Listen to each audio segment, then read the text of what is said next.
Encuentran con nosotros en este panel para analizar lo que ha sido el debate presidencial 2023. Se encuentran conmigo analistas expertos en materia política, Esteban Ron y Yadira Aguagallo, quienes nos acompañan esta noche. Muy buenas noches y muchísimas gracias por su presencia aquí en Noticias 7.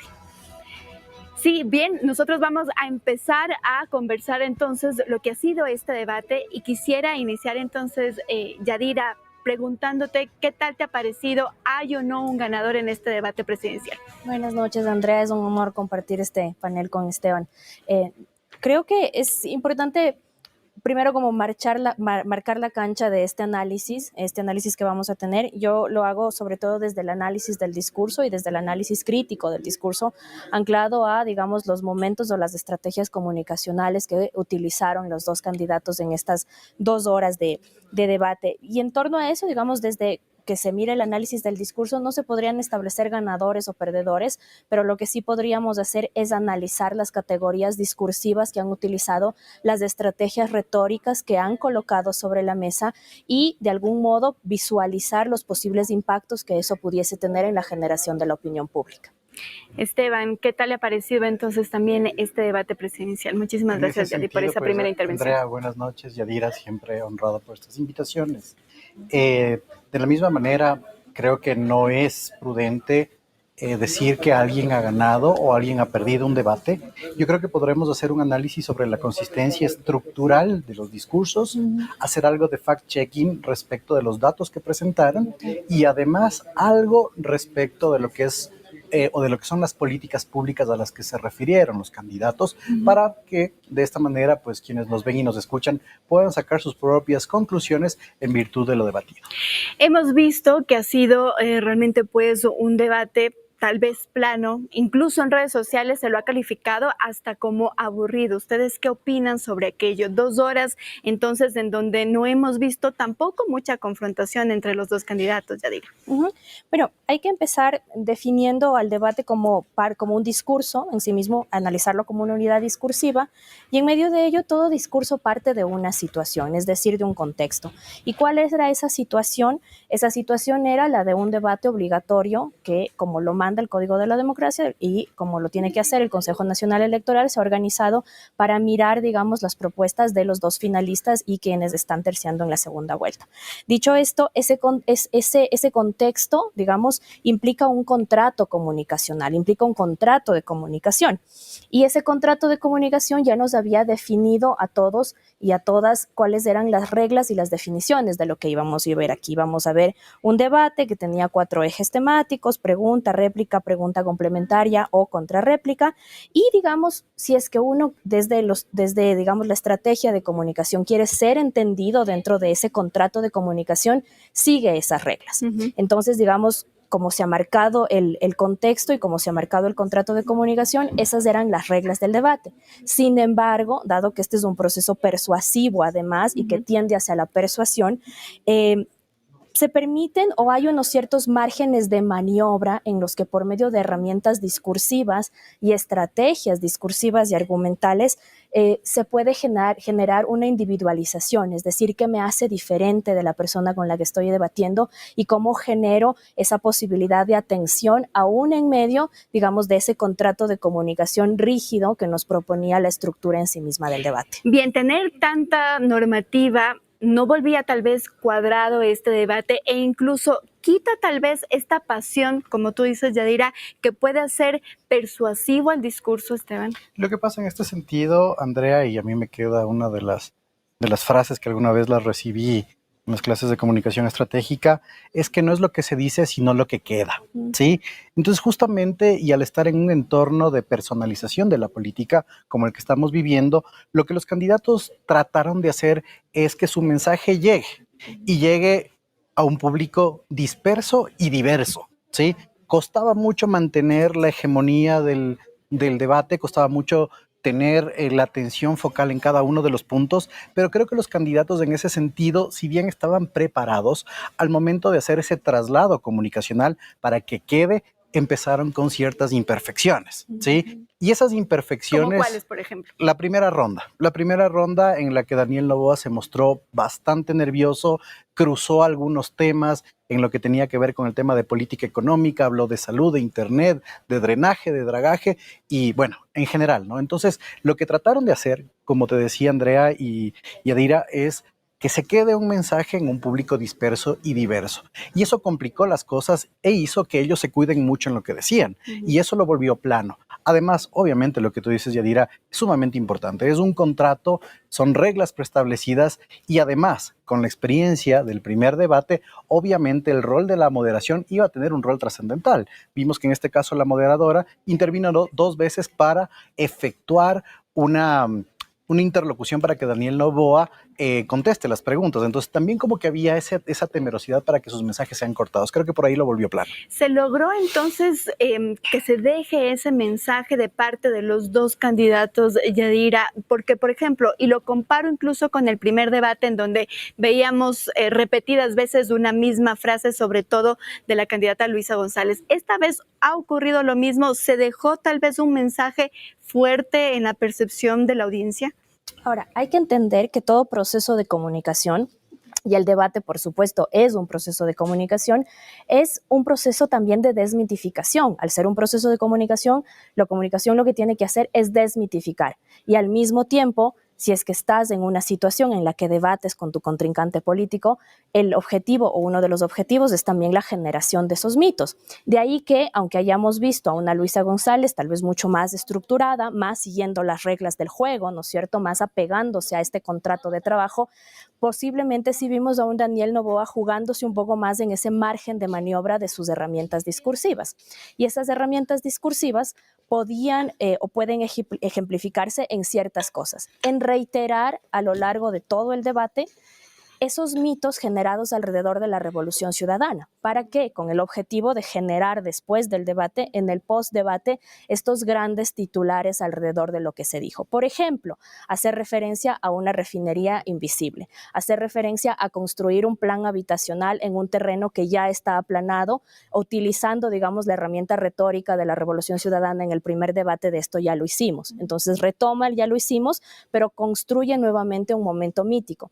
Trae a colación temas del contexto, como la discusión del Grupo de Puebla alrededor de la posible desdolarización o de las estrategias de desdolarización, y lo pone también sobre la mesa como otro de los mitos anclados a la Revolución Ciudadana.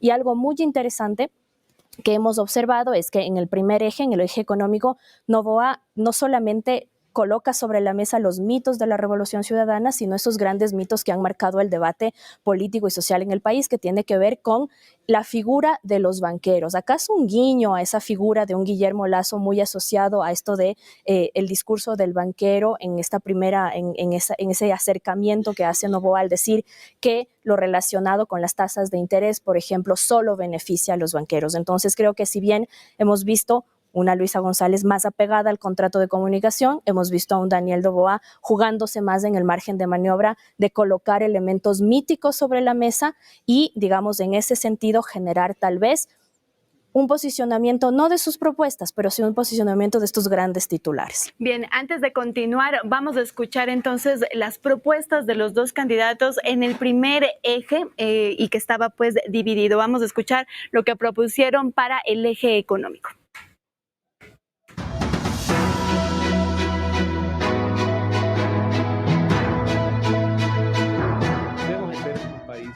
Competitivo.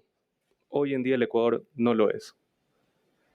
Deberíamos de tener una electricidad a un costo más bajo, un costo de combustibles más bajo, un desarrollo de infraestructura de riego para nuestros pequeños y grandes agricultores, sin olvidarnos también de un sistema tributario que fomente la generación de empleo. ¿Cómo lo vamos a hacer? Vamos a invertir en distribución y transmisión eléctrica, vamos a refinar nuestro petróleo aquí para tener diésel y spray oil a bajo costo en refinerías que ya existen, no refinerías invisibles. Y en el sistema tributario, con un techo de 22% para las compañías, que hayan deducciones de acuerdo a la generación de empleo. Si una empresa cumple, el 31 de diciembre, con el SRI, con el Ministerio de Trabajo y con el Seguro Social, va a tener deducciones acorde a su generación de empleo. Hay un déficit de alrededor de 5.000 millones de dólares en la economía nacional. Esto es la diferencia entre ingresos y egresos del Estado. Como su presidenta, voy a superar este déficit a lo largo del tiempo. No se puede hacer de la noche a la mañana, pero la única forma es con crecimiento económico sostenido. ¿Qué políticas voy a aplicar como su presidenta? Primero, inyectar en la economía 2.500 millones de dólares de las reservas que están en Suiza. ¿Para qué? Para fomentar el desarrollo, créditos productivos a baja tasa de interés a través de la banca pública entre el 5 y el 7%. Reactivar la economía desde lo local, apoyar y devolver el presupuesto a los gobiernos autónomos locales. También el control a la evasión tributaria y fortalecer lo que es la producción petrolera. La vamos a aumentar. Actualmente está en los índices más bajos de los últimos 20 años. Aumentar la producción petrolera. Por otra parte, la reducción en un 30% de esas exenciones tributarias que no son eficientes.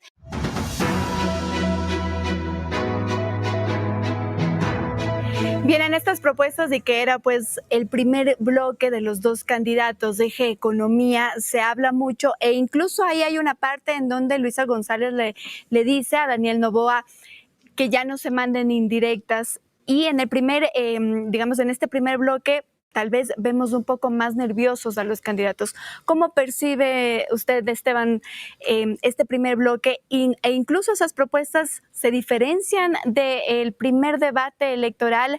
¿Hay incluso más información de cómo lo harían?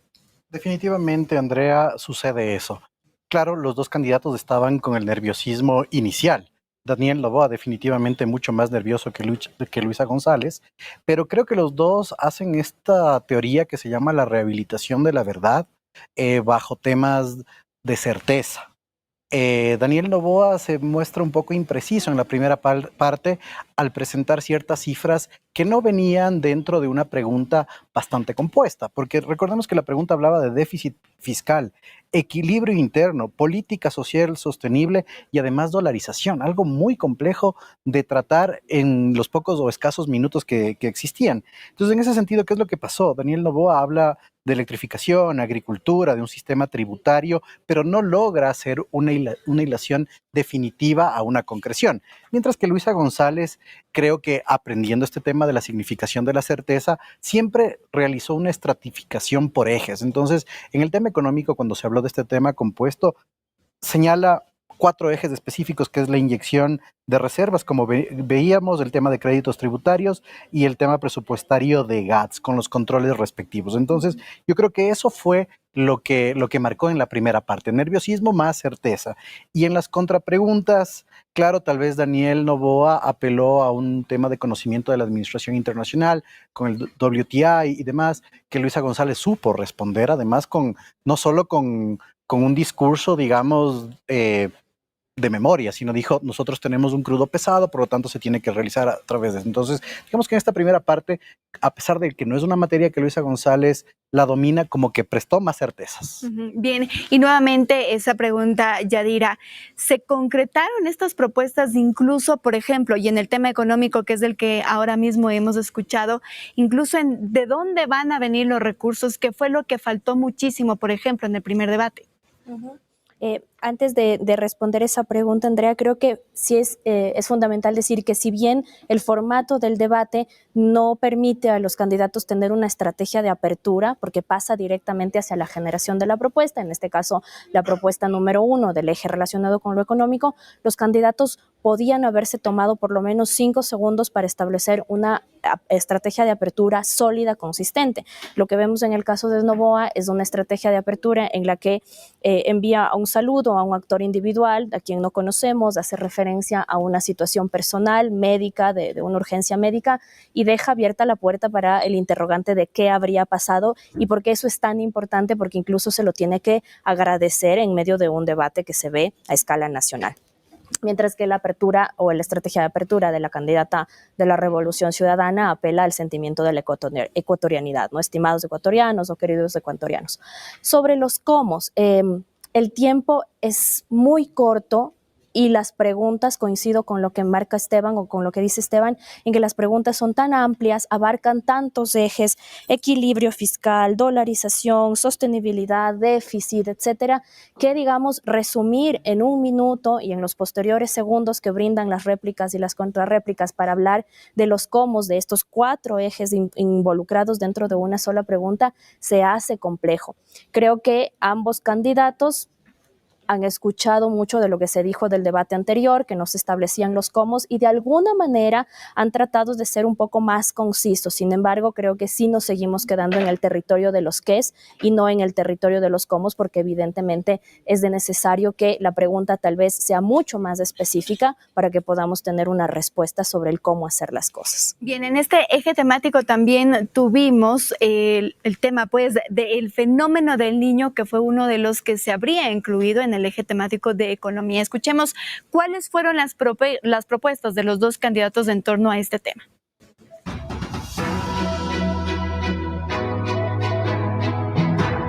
Nosotros vamos a fortalecer la salud y educación públicas, que no son privatizables, pero debemos usar tecnología. Si va a ser complicado durante un año, pues la transportación de las personas, debemos de fortalecer los infocentros, debemos de dar conectividad de Internet, lo cual es un derecho para todos los ecuatorianos. Y el Internet debería de ser considerado un servicio básico. Nosotros vamos a fortalecer lo que es salud telemática, asimismo como educación telemática para nuestros niños y para nuestros jóvenes que necesitan alternativas hoy en día. 200.000 jóvenes no tienen acceso a una universidad pública habiendo aplicado. Debemos proteger a nuestras poblaciones también, con sistemas de represas, con sistema de dragado activo en los ríos, especialmente los que han acumulado un sedimento pues bastante significante en los últimos años. Debemos de proteger las poblaciones, dar sistemas de drenaje al pequeño y mediano agricultor y dar un sistema de control de plagas subsidiado por el Estado. En 4 ejes. Lo primero, salvar las vidas. Lo segundo, lo económico. Lo tercero, la infraestructura. Y lo cuarto, el trabajo en conjunto con los GATS. Salvar las vidas, que es establecer las zonas de riesgos, los campamentos, la atención en salud, en educación, en seguridad a las personas que serán reubicadas. Y lo siguiente, los planes habitacionales para una vivienda definitiva. En cuanto a lo que es lo económico, restablecer líneas de crédito, recomponer las deudas, declarar la emergencia en el sector de la vialidad para poder rehabilitar de manera urgente las vías, los puertos pesqueros, puertos artesanales, puentes que se puedan destruir. Y en cuanto al trabajo coordinado con los gobiernos autónomos para dar atención rápida y oportuna a nuestra gente, tenemos ya a nuestras prefecturas de la Revolución Ciudadana y alcaldías trabajando, Manabí y Guayas, que ya están dando incluso bonos para la gente que puede verse afectada. Además, lo vamos a financiar con dinero de los multilaterales que tienen líneas de crédito para los hechos de contingencia.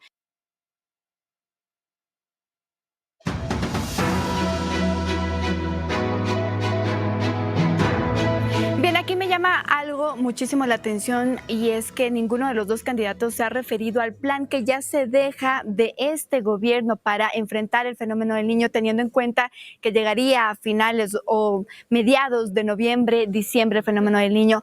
¿Cómo han visto ustedes entonces de estas propuestas en torno a este tema que está ya a la vuelta de la esquina en el Ecuador? Si algo hicieron los dos candidatos, Andrea, es identificar tal vez a un enemigo en común, yéndonos a Sun Tzu, el arte de la guerra, que es Guillermo Lasso. Entonces, nada de lo de Guillermo Lasso o el gobierno de Guillermo Lasso puede ser replicado en las propuestas de ellos. Y eso se notó desde el minuto 1 del debate hasta la parte final. Indirecto, directamente, tal vez con más fuerza Luisa González, con menos fuerza Daniel Noboa. Entonces, es no dar interés o no dar especial atención a eso, es descalificar a lo que ha hecho este gobierno. Pero hay una cosa que resaltar en este punto, Andrea, que es que Luisa González en este punto hace una estratificación súper interesante de cuáles van a ser sus acciones. Habla de vidas, economía, infraestructura y GATS, poniendo como principal eje a la vida, y eso llama la atención. Y otra cosa, evoca la memoria a la Revolución Ciudadana, porque dice, tenemos GATS, prefecturas y alcaldías de la Revolución Ciudadana, y además vialidad, que era el eje que discursivamente siempre se habló de la Revolución Ciudadana. Por otro lado, Daniel Noboa se centró en lo que él domina, que es el tema del agro, ¿no es cierto? Él decía rehabilitación del agro, créditos para el agro, dragado, drenaje, etcétera, pero no fue estratificado. Y hay una cosa muy importante, los dos logran hacer un cómo esta vez, Yadira, creo, la única vez que hacen. Luisa González habla de mecanismos multilaterales, pero también nacionales para solventar este tema, y Daniel Noboa, si bien no lo dice de esa manera tan explícita, pero también dice, vamos a ir al crédito internacional y a las reservas nacionales para este tema. Y nuevamente en este punto, en el fenómeno del niño, se vuelve, digamos, a mirar hacia el pasado cuando se habla incluso de la reconstrucción de Manabí. Yadir. Totalmente. Y es, digamos, estos pequeños márgenes de maniobra dentro del formato de este contrato de comunicación los que aprovecha Daniel Noboa para introducir esos mitos que no fueron totalmente desmitificados por la candidata de la Revolución Ciudadana. Y efectivamente, en la réplica o en el comentario sobre la respuesta de Luisa González sobre esa estratificación de 4 ejes que los resume perfectamente Esteban, introduce este tema del pasado, haciendo relación así, digamos, se va a fiscalizar o existirá o no existirá impunidad sobre actos de corrupción relacionados con otros fenómenos o otros desastres naturales como el terremoto de Manabí en el año 2016. Y lo que dice es, harán, si ya lo hicieron antes, harán lo mismo en esta ocasión con la reconstrucción de Manabí después del terremoto. Entonces te establece una comparación mítica alrededor de, digamos, este caso que inclusive en estos momentos se encuentra ya en medio de un proceso judicial. Bien, ahora nosotros nos vamos a una pausa, amigos, pero quédense porque al retornar seguiremos conversando del debate que ya ha ocurrido hace pocos minutos, 2 horas de debate cara a cara los candidatos a la presidencia del Ecuador. Nos vamos a una pausa.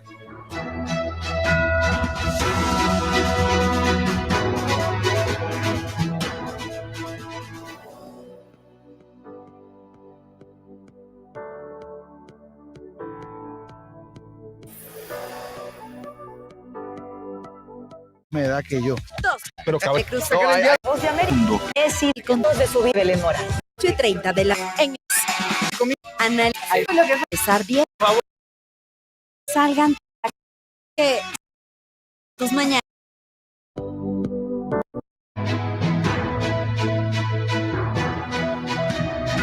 5 minutos y nosotros continuamos aquí.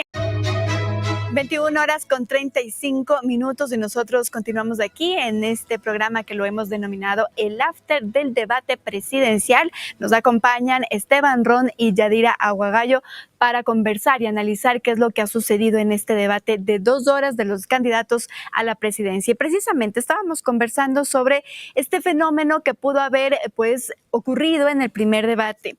Había muchas personas que después del asesinato de Fernando Villavicencio estaban muy pendientes del primer debate para mirar por quién se decantaban en su votación en las elecciones. ¿Qué es lo que podría pasar entonces después de este debate, teniendo en cuenta los votos duros, incluso la indecisión que hay hasta el momento, Esteban? Es bastante complicado porque en la primera vuelta tuvimos un clivaje súper fuerte, social, político, con el asesinato de Fernando Villavicencio, y muchos de los votos que estuvieron hacia él utilizaron un segundo clivaje, porque también es un clivaje el debate de la primera vuelta, para alojarse de una manera emocional o para alojarse de una manera a través de la racionalidad, es decir, haciendo un análisis de lo que estaba pasando. En ese sentido, pues creo que Daniel Noboa fue el principal beneficiario de este alojamiento y de esta orfandad de votación. Pero además recordemos que este debate fue visto por 7 de cada 10 ecuatorianos. Todavía no tenemos los stats de este debate, no sabemos cuántos ecuatorianos lo vimos y estuvimos pendientes a efectos de un discernimiento. Y aquí ingreso una tercera variable. el voto indeciso que existe en el Ecuador cada vez es más fuerte por la volatilidad y por las circunstancias que alrededor del proceso electoral vamos teniendo. Este debate tal vez va a alojar votos huérfanos ya no de Fernando Villavicencio, tal vez de los indecisos en cierto sentido, lo cual es más complejo. Que sea definitorio este debate como lo fue el de la primera vuelta, lo veo más difícil. Sin embargo, este voto indeciso, el voto vergonzante, este voto que no se lo dice de voz en cuello, de por quién se va a votar, tal vez sirvió para decantar esa votación. Ahora, nos quedan 15 días más para las elecciones, con una campaña electoral que no sabemos cuál va a ser la estrategia de los candidatos, pero que hará que nuevamente vaya fluctuando. Y recordemos una cosa también, André, es el tema de la votación en el exterior.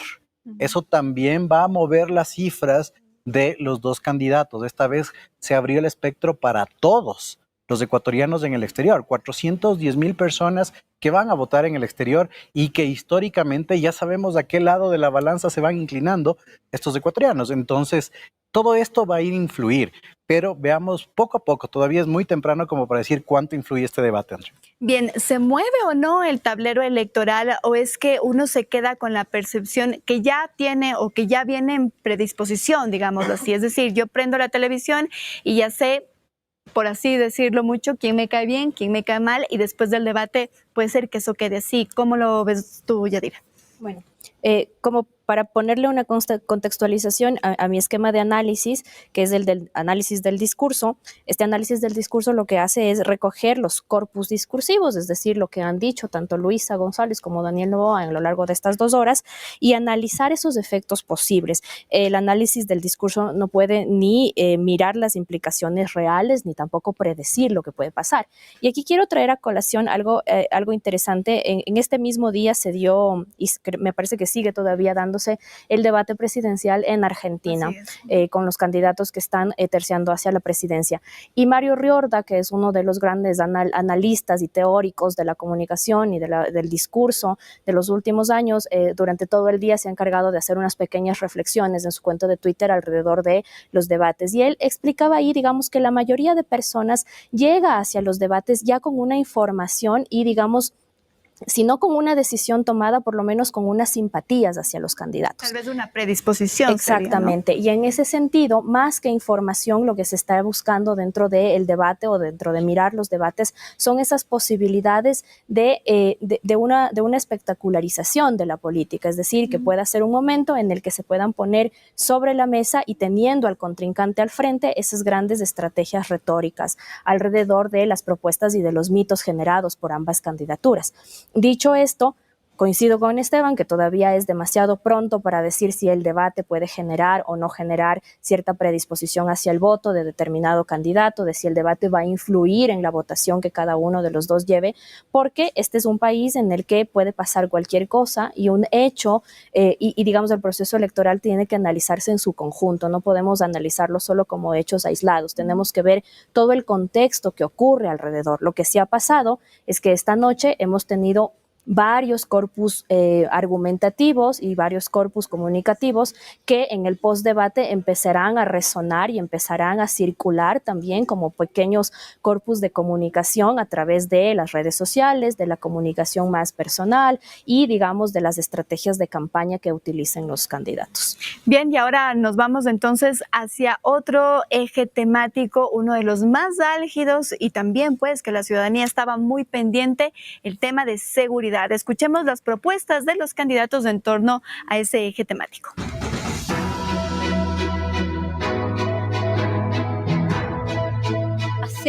Trabajar con la fuerza pública, $500 millones para equipar a la policía, vehículos, motos, equipamiento de comunicación, armamento, rehabilitar UPCs, VCs, el ECU 911.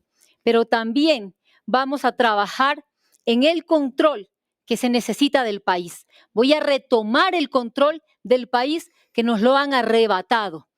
Retomar el control de las cárceles, de las vías, de los espacios públicos y sobre todo puertos y aeropuertos a los cuales los militarizaré. El trabajo coordinado también con el sector de justicia. Voy a controlar la minería ilegal, pero no hay que confundirlo con minería artesanal. Además, desde el gobierno central se implementará lo que es la compra de oro, un recurso que es nuestro.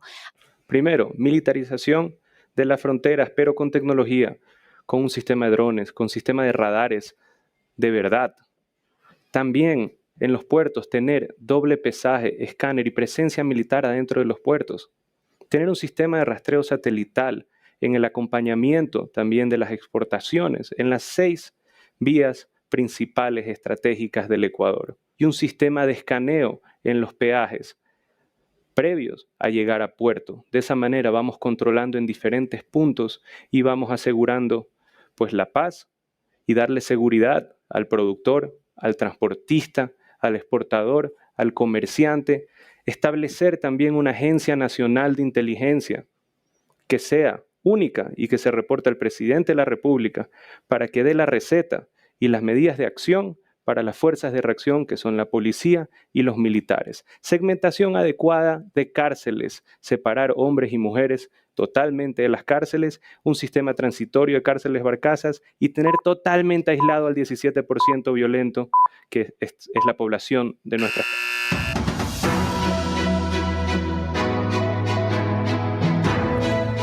Decía previamente que este era uno de los temas álgidos para este debate presidencial y ya veía algunas críticas, sobre todo en la red social X, en donde decían que el discurso para el tema de seguridad fue demasiado aprendido y que no hubo tal vez este apasionamiento, incluso que no se transmitió credibilidad para las acciones que ellos estaban proponiendo. ¿Qué opina usted, Esteban? Tengo que coincidir en ese sentido. De hecho, creo que el eje temático que más expectativa generó y en el cual los candidatos podían explayarse de una mejor y mayor forma. Y raro, en este sentido, los dos se alejan del eje central del tema de seguridad, que es la vida de los ecuatorianos. Ninguno hace mención a la vida de los ecuatorianos, la importancia de vivir en tranquilidad, en seguridad, en sociedad. Entonces, eso desarraiga esa vinculación que existe del candidato con la sociedad. Y después de eso, los dos coinciden en un punto, la militarización, ¿no es cierto? Pero la militarización también tiene ciertos reparos en el ámbito de los derechos humanos. Tal vez Daniel Noboa lo desarrolla de una mejor manera porque habla de mayor tecnología. Luisa González se mantuvo con el discurso del control, control, control y control, mientras que Daniel Noboa habló de la clasificación y segmentación de los grupos irregulares o de la criminalidad. Uno de los puntos que los dos se olvidan, tal vez Luisa González habló un poquito más, es el de la cooperación y colaboración internacional, pero cosa rara, se desarraigan del tema vida y derechos. Eso generó que los oyentes, los expectantes del debate nos contengamos un poco y quedemos decepcionados en el tema de seguridad. Y el tema de minería, pues no fue profundo. Algo de mayor conocimiento demostró Luisa González al citar esta resolución de la CAN. De hecho, fue la primera intervención de la moderadora cuando le dijo cómo va a ser el tema subregional, candidato Noboa y demás, pero nos queda debiendo el tema de seguridad, Andrea. Así es, y también sobre todo en este tema de seguridad se toca un punto bastante importante y de parte pues de la candidata Luisa González, la reunión con la Embajada de Estados Unidos, es decir, pidiendo incluso apoyo a la Embajada de Estados Unidos. ¿Qué decir sobre aquello y sobre el discurso de manera general de los dos en este eje temático, Yadira? Okay. Entendamos también que el debate no es solamente el momento en el que los candidatos han llegado al sede en el que se desarrolla, sino que empieza mucho antes con la expectativa, con la llegada de los candidatos, en este caso al sede de Ecuador TV, a las declaraciones que brindan en los exteriores, etcétera. Y creo que esto ya lo vimos en el primer debate y se va convirtiendo en un denominador común de la campaña y se ha naturalizado ya el uso del chaleco antibalas en el candidato, casi como que su uniforme de campaña, su uniforme electoral es el chaleco antibalas y del equipo que lo rodea. Hemos visto a la madre y a la esposa de Daniel Noboa llegar también con su chaleco antibalas. Que de por sí es una imagen visual bastante fuerte, ¿no? Efectivamente, pero el problema, más allá de que esa imagen visual fuerte empieza a naturalizarse, empieza a convertirse en una nueva normalidad, creo que ninguno de los dos candidatos ha desmitificado lo que implica que de llegar a ser presidenta o presidente de la República tengan que gobernar en Carondelet puestos un chaleco antibalas. Entonces, ¿cómo voy a generar confianza entendiendo que en estos momentos, como lo decía ya Esteban, el miedo es algo generalizado y la inseguridad y la violencia es algo generalizado y que ya no discrimina entre los ecuatorianos? Por lo tanto, en ese contexto del miedo, en esa ciudadanía del miedo que vivimos en este momento, ¿cómo resignificamos que nuestro futuro gobernante o nuestra futura gobernante van a tener que hacerlo bajo la amenaza y bajo la necesidad de estrictas medidas de seguridad que no solamente remiten a la seguridad física? Entonces, lo que uno habría esperado es que, digamos, entendiendo que en estos momentos en el Ecuador se han roto todos los pactos de confianza mediados por esa violencia y por esa inseguridad, el debate sobre la seguridad fuese un debate con un concepto más democrático, un concepto más ciudadano, y en lugar de convertir, digamos, o de hablar de la seguridad solamente desde los aspectos relacionados con militarización, con este presupuesto que Luisa González hablaba de 500 millones para que la policía pueda estar bien equipada. Entonces, hacía falta desmitificar cómo esos candidatos llegarían a ocupar el sillón de Carondelet en situaciones de seguridad, cómo van a manejar esas amenazas que se ciernen sobre ellos, y hacía muchísima falta un concepto más ciudadano, más democrático de la seguridad, que hiciera referencia a cómo recuperamos esos vínculos de confianza, a cómo recuperamos ese relacionamiento que lo estamos perdiendo porque la inseguridad y la violencia han avanzado de manera significativa y han roto y han generado un nuevo orden en el relacionamiento que tenemos como ecuatorianos. Bien, y en este tema también, en este eje, en el eje de seguridad, ya lo mencionaba Esteban, se refirieron también al tema de la minería ilegal, y aquí me voy a apartar un poco del eje este principal, porque quiero analizar también, ellos dos se han desmarcado en este debate presidencial. Daniel Noboa, de su padre Álvaro Noboa, él ha dicho: no son mías las empresas en torno a la minería, y tampoco hemos visto a una Luisa González hablar de Rafael Correa más que, si no me equivoco, en una o dos ocasiones, Esteban. Yo creo que en este caso, y lo habíamos analizado en algunos paneles contigo mismo, Andrea, seguimos en este nuevo fenómeno que es la personalización de la política, donde es un solo candidato.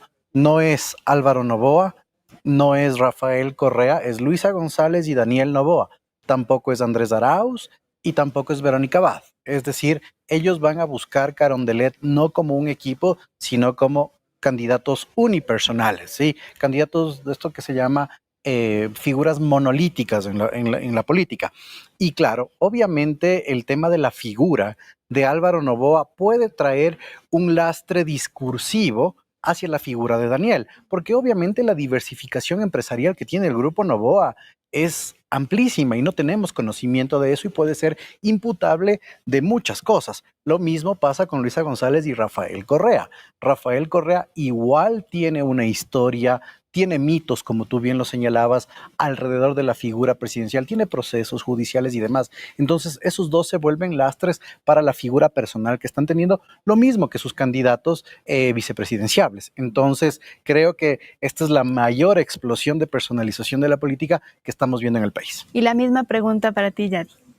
Sí, evidentemente coincido con Esteban en el argumento de la personalización de la política y en estos intentos también de los candidatos de querer alejarse un poco de esos grandes patrones discursivos que como cargas míticas pesan sobre ellos. Noboa diciendo las empresas del grupo Noboa no me pertenecen, Luisa González diciendo quien va a gobernar este país es Luisa González y no Rafael Correa. Y digamos ahí me parece que es importante también mirar cómo Luisa González trató en algún momento también de tomar esa estrategia de Noboa de irle plantando mitos sobre la mesa, aprovechando, digamos, que el formato del debate es tan corto para lograr la desmitificación, y quiso también hacerlo cuando trae a colación posibles vinculaciones de empresas del grupo Noboa con sectores relacionados con la minería. Lo que me sorprende es que, digamos, Luisa sí lo hizo mención a la consulta del Chocó Andino, haciendo un pequeño guiño, ¿no es cierto?, a ese electorado que votó por el sí en la consulta popular el pasado 20 de agosto, y pero lo hizo de una manera bastante pequeña, bastante sencilla, no con la fuerza que uno hubiese esperado, digamos, porque ahí también hay un electorado importante y ahí también la ganancia de ese sí representa algo. Bien, con esto nos vamos a una pausa, pero quédense porque retornamos para nuestro último bloque y poder seguir analizando lo que fue el debate aquí en las instalaciones de Ecuador TV.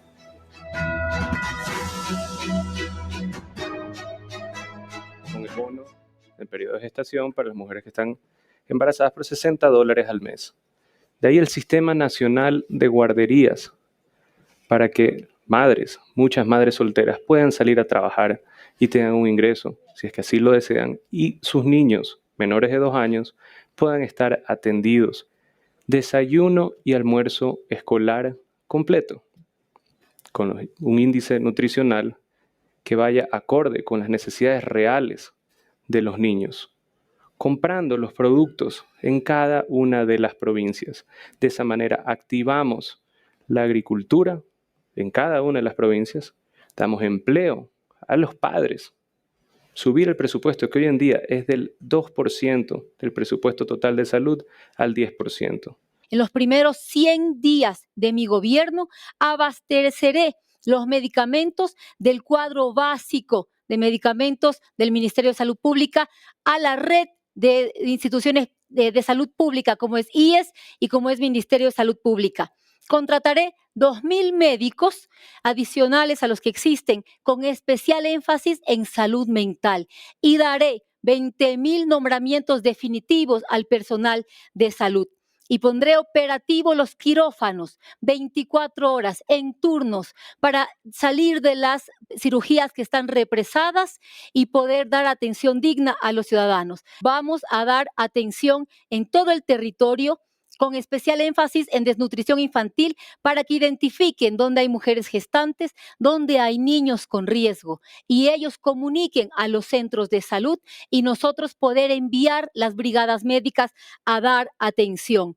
Todo esto tiene un costo aproximado de 60 millones de dólares que se financiarán con la subejecución presupuestaria que al momento supera los 1.130 millones de dólares.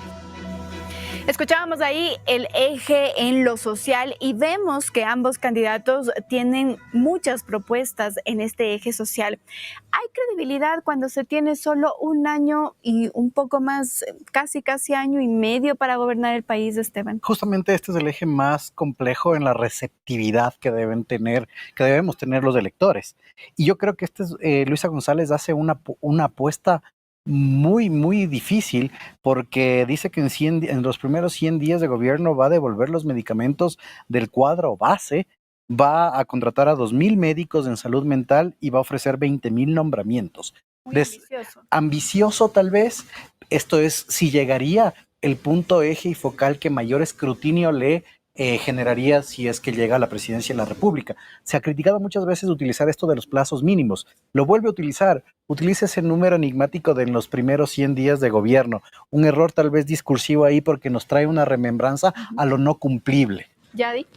Efectivamente, ya también a este eslogan publicitario de la campaña de Guillermo Lasso de solucionar el país en los primeros 100 minutos, me parece que era, ¿no? Pero nuevamente hacer referencia a esto que posiblemente no se puede cumplir y que si llega el plazo, pues no cumpliste y si estás pensando en la reelección, en una reelección de 18, en un gobierno de 18 meses, pues te puede pasar factura.